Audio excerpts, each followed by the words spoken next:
Baik, Assalamualaikum warahmatullahi wabarakatuh. Di sini saya Muhammad Safarudin Nofriansa dengan NPM 21141830 ingin membuat video dengan judul pengaruh pemberian pupuk kandang ayam, pupuk hijau, dan kapur CaCO3 pada tanaman hortikultura terhadap pertumbuhan tanaman jagung. Tujuan pembuatan video ini untuk memenuhi tugas mata kuliah metode ilmiah. Pertama ada pendahuluan. Di pendahuluan ini Utisol merupakan salah satu ordo tanah yang tersebar luas di Indonesia. Sebaran Utisol di Indonesia mencapai 45.754.000 hektar atau sekitar 25% dari total luas dataran Indonesia.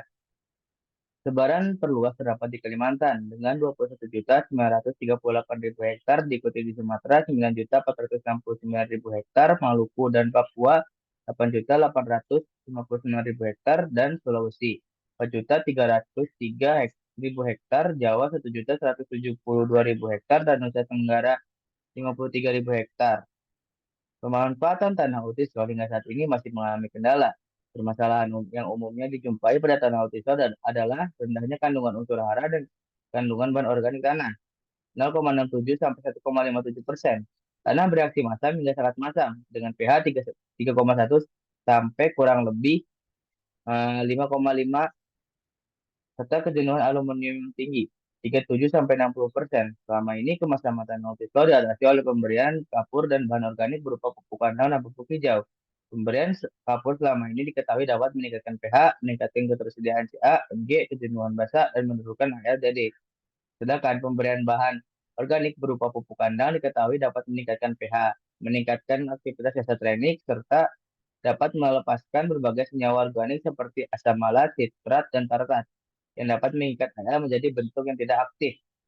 Sedangkan pemberian pupuk hijau selama ini juga diketahui dapat meningkatkan pH tanah karena menghasilkan asam-asam organik yang berperan sangat penting dalam menekan aktivitas aluminium dalam tanah, sehingga produksi ion H+ akan menurun. Berdasarkan uraian di atas, maka perlu dikaji di antara ketiga bahan tersebut bahan manakah yang paling baik untuk digunakan untuk mengatasi kemasaman pada tanah hortisol. Apakah pupuk kandang ayam, pupuk hijau, ataupun CaCO3. Indikator pertama yang digunakan itu pH.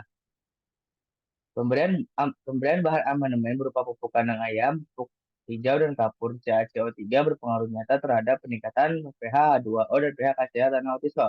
Hal ini dikarenakan pemberian bahan amandemen berupa bahan organik pupuk kandang ayam dan pupuk hijau mampu menghasilkan asam-asam organik berupa asam humat dan asam sulfat yang berfungsi dalam menghelat Al. Yang kedua ada C organik.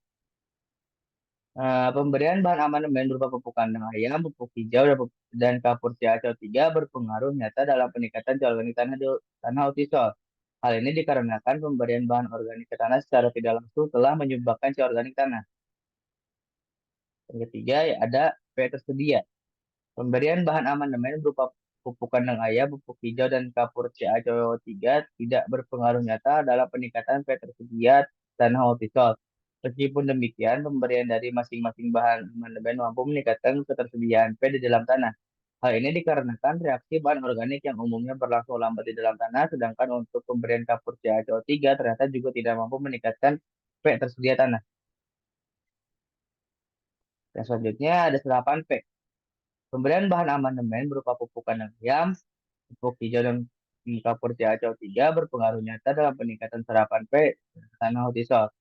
Unsur P yang diikat oleh Ca, Fe, dan Al akan dilepaskan menjadi bentuk yang tersedia untuk tanaman melalui aksi asam organik dan helat organik yang dihasilkan selama proses dekomposisi. Selanjutnya ada tinggi tanaman. Pemberian bahan amandemen berupa pupuk kandang ayam, pupuk hijau, dan kapur CaCO3 berpengaruh nyata dalam peningkatan tinggi tanaman. Semakin tinggi serapan P, semakin tinggi tanaman. Hal ini dikarenakan unsur P merupakan unsur hara yang esensial bagi tanaman yang berperan dalam proses pertumbuhan tanaman, meliputi proses fotosintesis, respirasi, transfer, dan penyimpanan energi, pembelahan dan pembesaran sel, serta proses-proses yang lainnya. Simpulan dari yang di atas tersebut, Pemberian kapur CaCO3 merupakan pemberian bahan terbaik untuk mengatasi kemasyarakatan autism. Namun, untuk parameter peningkatan pertumbuhan dan produksi tanaman, pemberian pupuk kandang ayam lebih baik daripada kapur CaCO3 dan pemberian pupuk hijau. Sekian dari saya, mohon maaf bila ada kurangnya. Saya akhiri. Wassalamualaikum warahmatullahi wabarakatuh.